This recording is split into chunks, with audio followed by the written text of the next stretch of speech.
Hey coaches, welcome to Youth Football School. Today we are talking about the best tackle drills for youth football. This is a big topic. We get a lot of questions about this. Let's jump right in to the conversation. If you have any questions, be sure to leave them in the comments below. If you don't have time to watch this right now, be sure to like this video and subscribe for more content like this. So, tackle drills for youth football. We're going to start with our basic tackle drills, and here's why we do this. So first, we want to ease into contact. If your league is like my league, we start with a draft. Now, we may have kids from last year who come back, but we're always going to get at least one, maybe two, maybe a whole new team. Who knows? This year, for example, I've got 4 new kids coming into my team. 3 of them have never tackled before. 1 of them had a bad first experience. So we're going to ease into contact, and everyone, new players and returning players, are going to start from square one together. So we're going to treat everybody like it's their first time tackling, and we're all going to learn at the same pace. This is good for the new kids because it keeps them engaged. It makes them feel like they're a real part of the team from day one. And it's great for the returning kids too, because there's a long break between football seasons. So it's a great way for them to relearn and remember what they already know. We also want to acclimate these kids to 2 different things, both contact and weather. I coach youth football in Texas, and at the beginning of the season, it is hot. And let's be honest, through most of the season, it's hot. We're not getting that beautiful fall weather that some of you coaches are getting in the rest of the U.S. But we want to get used to hitting, and we want to get used to hitting in the heat. So these are big. The weather is crazy. The heat is crazy. And again, we've got kids who are just learning to hit for the first time. So we want to teach this from the easiest way possible. Ease into contact. Everyone starts together. All these kids are going to learn at their own pace. So we want to help them through that process as best we can as coaches. But that's how we think about tackling. And here's how we start. Our first week here in Texas, we are without pads, helmets only. So we start with a hawk tackle circuit. If you guys are familiar with hawk tackling, great. If not, look it up on YouTube. Plenty of great videos and explanations. But here's where we start. We start on day 1 with a Superman and uppercut drill. The first drill is kids on their knees in front of a bag. They're using their hips and their arms to explode. It's an uppercut motion to jump onto this bag. The idea here is we want them to get off the ground. We want them to land with their arms out like they're Superman. Second drill in this circuit is uppercuts. We got a coach or a player holding an agility bag, and the player is going to mimic a tackle motion. Strong, violent uppercuts, squeezing the bag to their chest tight. You're going to rotate your hips through, and you're going to drive for 5 yards. We start here because this gives us our initial motion for how we want these kids to tackle. Second drill is we're going to literally just work on fits. We want our heads and our arms in the right place. So we're going to get one kid on their knees. We want their ear right on the butt cheek of the guy they're tackling, so we're cheek to cheek. We are already talking about near hip, near foot here. And then the last piece of that puzzle is we're going to start to wrap. We're going to make sure we got our arms all the way around. We're going to squeeze. Second, we're going to add the takedown. We're going to go to the ground. We're going to squeeze. We're going to roll to our butts, and we're going to push through. So two different tackle techniques there, I know. But the big one for us is the roll. We want that roll tackle to be the strongest tackle. From there, we will move into a, quote, live tackle on a bag or a wheel. I'm not big on tackling with bags at the youth level at the beginning of the season. I'll talk about that more in a little bit, but we will add that here. Again, especially great to acclimate these new kids into what it feels like to hit. Then we're going to teach our angle tackle drill. We do angle tackle every single day at practice. It's just about making sure our fit is correct, getting the head and the shoulder and the arms and the feet in the right spot. So we're coaching near foot, near hip. We are coaching head, in the hawk tackle position, head behind, some would call it. We are making sure we're getting a full rep. We are being aggressive here. More than not, we are not going to the ground in this drill. Maybe once or twice across a whole season will we actually use this as a live tackle drill. And then the final step in this process is a splatter tackle drill, and we will talk about that on its own. So the last basic tackle drill that we use to acclimate is a splatter tackle drill. So what you've got is basically an offensive player here. He's got 4 or 5 agility bags or a landing pad or a mattress or something behind him, and he's got a blocking shield that he is holding. You've got your defensive player. They are in their stance. If you have started to assign positions and some, specific stances that you're looking for, you can coach them to be in that position here. For us, it's just a general aggressive defensive stance.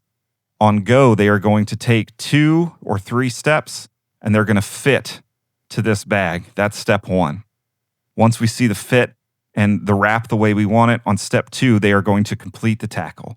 So we want them to tackle aggressive. We want the technique to be correct, and we are going to fully tackle this kid onto the landing pad. You're going to want a coach here at the end holding the pads, and you're going to want a coach on each side. You do not want to change this player every drill. You want him to be here for a while. And you're going to have kids who will volunteer to be in this position. So this guy gets tackled, coaches get him up immediately. Next guy comes through and makes that tackle. We want a lot of reps here. This is a big drill for reps. And that's true for all the drills in my practice, but reps, keep them moving. This is great for the new kids. This is a great way for them to feel what an actual tackle feels like without the pads, without feeling the initial shock of getting tackled that first time. We move on to our standard tackle drills. Now, we will do basically a hawk tackle 1v1 tackle as well to start our process. I don't have that listed here, but we generally start 1 yard apart and we tackle to the ground. Again, we're just looking at technique, fit, and making sure that tackle is technically correct. So then we're going to move on to the tackle drills that work the best for youth football. So the first is the tested and true 3-hole drill. You can use cones, you can use bags, but you want to create 3 holes. You've got your defensive player who's got a coach standing behind him, and you've got your offensive player ready to run the ball. On go, the coach is going to hold up his fingers. He's going to give him a 1, a 2, or a 3, and your offensive player is now going to run to that hole. Your defender is tracking, and he wants to make that tackle in that hole. We do this 2 ways. We want them to meet in the hole, or if we have aggressive players, we want to get to them before they even get there.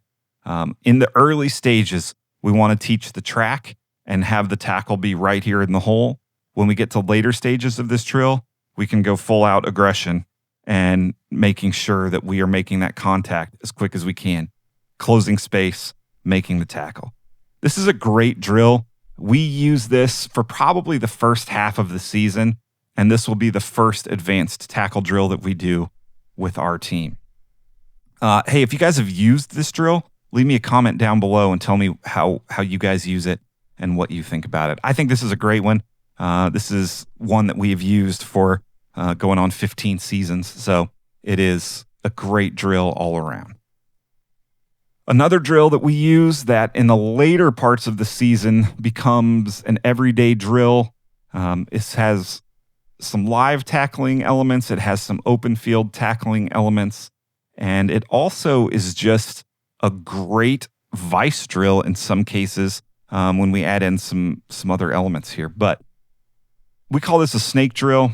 We have 4 cones. We generally, in the beginning parts of the season, this will be maybe 10 by 8. Later season, maybe 15 by 10. But we're keeping it a rectangle. You got defenders on one side. You got offensive players on the other side. On go, we're going to sprint down and around the cone. Same on both sides. We're going to let our offensive player make one move. And their goal is to get through the bottom cones without getting tackled. So your defender is going to be ready to break down. He's going to be aggressive. We want him to close the space. We don't want him to camp out down here and wait. We want him to close this space, and he's going to have to make an open field tackle. Again, we're looking at technique here. We're looking at aggression. We're looking at making sure they are getting to the correct space when they need to. We'll do a variation of this drill where we will go to the side. So here you can see our defender is going to run to the side and get inside. Our offensive player is going to run to the side. So basically what we're creating here is we've got sort of an open field, head up tackle, almost an inside out tackle here. And then this one, you kind of got maybe closer to an outside in tackle. And that's going to vary depending on what your ball carrier does. But you're getting a little different angle. You're getting a little different technique.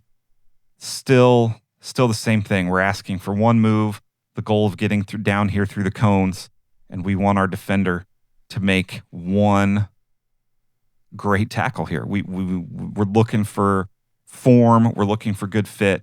The one thing that we coach here and can become a problem is when it gets too competitive and you start having your defender jumping to make the tackle. We want to stay on our feet and we want to make these tackles as form tackles. We're not looking for touchdown saving tackles here. We're looking for technique and form.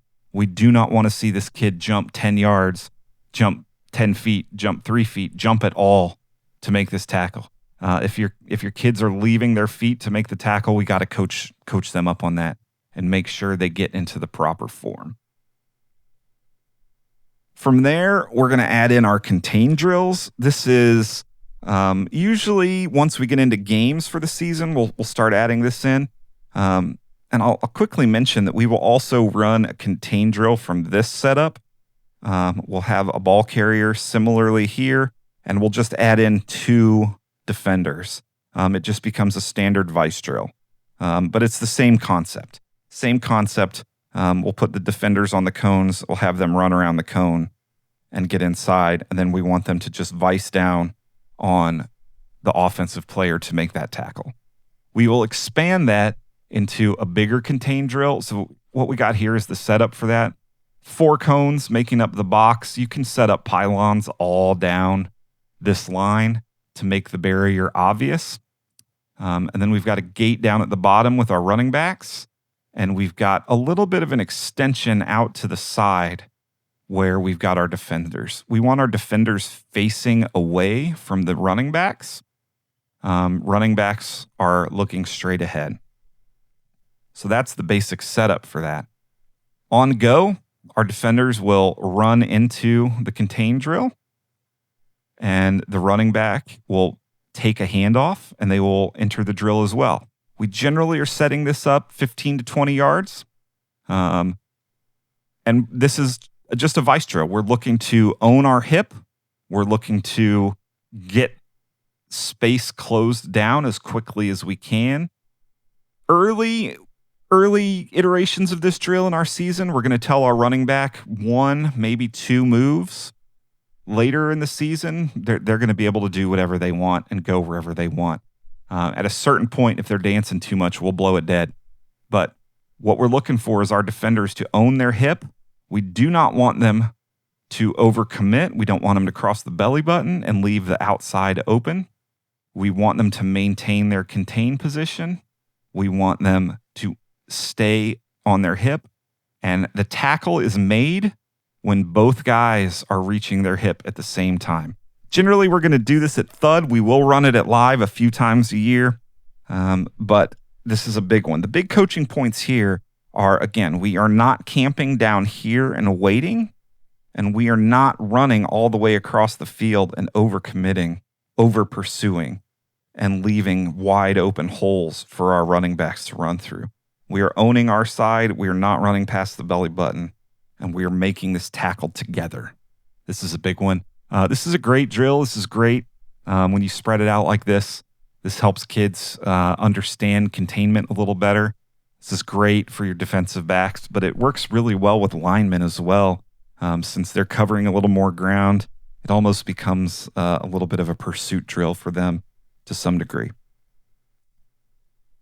Okay, the next big one that we run is what I have always called an 8-cone drill. Recently, I've heard some coaches call it a swing drill.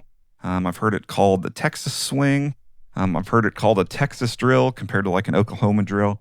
I've always called it an 8-cone drill. Set up here, shocker, we got 8 cones. This is about 10 to 15 yards. Start early season with it closer, and then we'll spread it out as we get through the season. We don't do this drill every week, but we do add it in pretty regularly to keep things interesting. This does sort of take the place of what an Oklahoma drill would do in our system. But what we got is we got our 8 cones. We've got a ball carrier, we have a blocker, and we've got our 2 defensive players here as well. I've got that marked backwards, but that's okay. The on go, what we will have is we will run across to the other cone and we will circle it the opposite direction. So towards their backfield, defenders towards their backfield. And then it just becomes a blocking and tackling drill. So our defender's goal is to defeat this block, shed this block, and get our ball carrier. Ball carrier's trying to make it through the last 2 cones to score. And then it's just following your block on the ball carrier side, and we're looking for good tackles. Early in the season, we will treat this as a more defensive drill where we're looking for our defenders to make great plays. We're going to ask our offensive players to go a little easy and let our defenders make contact. This drill will normally be a live tackle drill for us. As we get into later parts of the season, this is full competition. We are looking for our blockers to make great blocks. We're looking for the ball carrier to follow those blocks, and we are looking for really great plays all around. So this is a good one. We love this drill. Kids end up liking it a lot. It does take a little coaching. You're going to want all your coaches right here paying attention. You're looking for safety issues. You're looking for form and fit. You're looking to make sure nobody's getting too aggressive in the wrong ways. You want to maintain a football environment. But this does become a competition. You can make teams. You can count points. You can have winners and losers. Losers do push-ups or something like that. But this is a great drill. Again, similar to an Oklahoma drill that you may have grown up with, but a little different, a little added conditioning, a little pursuit issues in there. But yeah, great one overall. Those are the big drills that we do. So the question comes up a lot. How much live tackle is too much live tackle for youth football? Our system, we run 3 levels of contact. We run air, we run thud, and we run live. If it's your first time hearing that, basically air, 0 contact. We're going to simulate a tackle at the body. We do not want any touch there. Thud is minimal contact, so basically we're looking at fit and wrap. We don't want a hug. This is not a hugging drill. We're still looking for sort of a forcible contact here, but we're not going to the ground. Hit, placement, fit, wrap, not to the ground. That's thud. And then live is live game tackle to the ground, full contact. So again, the question comes up all the time. How much is too much? I'll tell you what we do. You can leave me a comment down below with what you think is right. We, in the preseason, are about 20% air, about 40% thud, and about 40% live. We are going to do live tackling every day. We want, especially in the preseason, we need that contact. I mentioned earlier that I do not like bags at youth football level. Bodies are better than bags. We want these kids to, if our goal is to be the best tackling team, we have to know what it feels like to tackle and to get tackled. So more often than not, we're going to use bodies instead of bags, except for maybe the first 2 to 3 weeks. And then later in the season, just for some upkeep drills. But in the preseason, we're going about 40% live. We're going to do at least 1 live tackle drill every single day. Be about 40% thud as we teach. And then 20% air, we'll do a few drills here and there just on air. But for kids this age, it's not high school. Air drills don't work as well. The kids just don't get as much out of it. They don't understand it. When we get into season and we're playing live football every week, we move to about 30% live, about 50% thud. I still want bodies instead of bags. We may mix bags in more and more, just again as upkeep and as we fight through little stingers and potential injuries through the season. But overall, I am looking for actual tackling. Again, we're going to do live tackle every day. It's my goal to be the best tackling team in our division, in our league, and we are going to treat practice like that. If you guys have any questions, please leave me a comment down below. Again, be sure to subscribe for more videos like this. I appreciate you guys watching so much. If you have any questions, let me know. Thank you so much for watching. Coaches, will see you in the next one.